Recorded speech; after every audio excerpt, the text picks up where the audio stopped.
Sexual intimacy with a narcissist does not feel draining merely because of the psychological abuse behind it, but because of the energetic transmutation that happens during the act itself. Something far deeper than touch is being violated. They do not just take your body. They take your life force, your vibrancy, sacred energy. What was meant to be a union becomes a spiritual hijacking. When a narcissist sleeps with you, they do not just violate your body. They transmute your sexual energy to feed their false self. They siphon your life force, your essence, your aliveness, and leave you hollow, shaky, and spiritually contaminated. This is why you walk away confused, why your skin still remembers them, why your body feels like it aged 10 years in a few months, why your eyes lost their spark while theirs look brighter, why you're suddenly tired for no reason while they're glowing like they just got baptized. That is not love. That is energetic and spiritual theft through sex. Sex is not just a physical act. It is an energetic exchange, a merging of life forces. The ancient traditions were right when they said sexual energy is creative energy. It is the same force that creates life, fuels art, manifests visions, and builds empires. It is pure potential and raw power. When two people engage physically, their energy fields merge, their chakras open, and auric bodies intertwine. It is a vulnerable, sacred, and deeply spiritual act. Done with love, it becomes healing.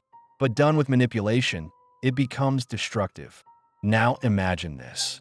What happens when one person enters that sacred space with no soul, only a mask and an agenda? A person who is corrupted to their core. That's exactly what happens when you sleep with a narcissist. Narcissists are spiritually hollow. They do not have an authentic core. Know that everything they show you is a performance designed to manipulate you into giving them the three things they need the most: attention, admiration, and energy. Sexual energy is the most potent of all. They're not interested in emotional intimacy. They do not want soul connection. No, they want energetic fuel. And sex is the fastest way to get it. They seduce you not to bond, but to bind. They create an illusion of intimacy to lower your defenses, to bypass your intuition, and to anchor themselves inside your energy field. Once they gain access, they feed. To them, sex is not about love. It's a ritual of extraction. The narcissist does not just take your energy, they transmute it. Transmutation means taking energy in one form and converting it into another. What you give in vulnerability, they convert into power. What you offer in softness, they turn into control. What you share as sacred, they weaponize. While you're emotionally naked and spiritually open, they're calculating. Your orgasm becomes their fuel. Moans become their ego inflation. Surrender becomes their control. And the more you trust them during intimacy, the more access they gain to your deepest energy centers, especially your sacral chakra, the seat of sexual and creative energy, and your heart chakra, the center of love and connection. They drain both. They absorb your openness, bathe in your pleasure, and walk away recharged while you walk away broken. That's the saddest part. You cry and feel empty, and they are laughing. You feel unworthy and violated, and they are on social media posting selfies about healing energy and soul alignment.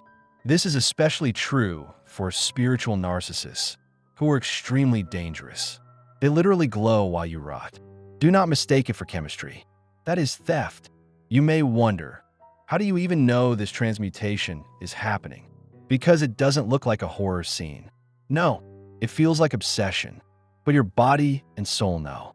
There are several signs that many survivors report, and maybe you felt them too. A sudden drop in energy after being intimate with them. Not just physical tiredness, but a soul-deep depletion that feels unnatural. It's like your body was used as a battery, and the moment they're done, you feel like the life has been sucked out of you. This is one of the clearest signs that they have transmuted your sexual energy into something that feeds them and starves you.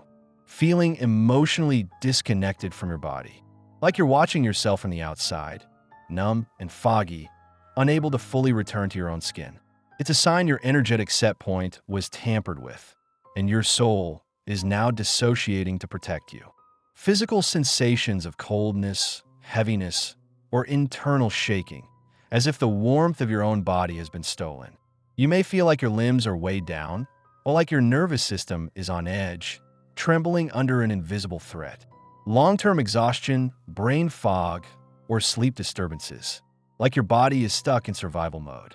You cannot rest deeply, your mind stays foggy even after sleep, and you feel like your internal battery never recharges. A weird feeling that you gave too much, but don't know what exactly.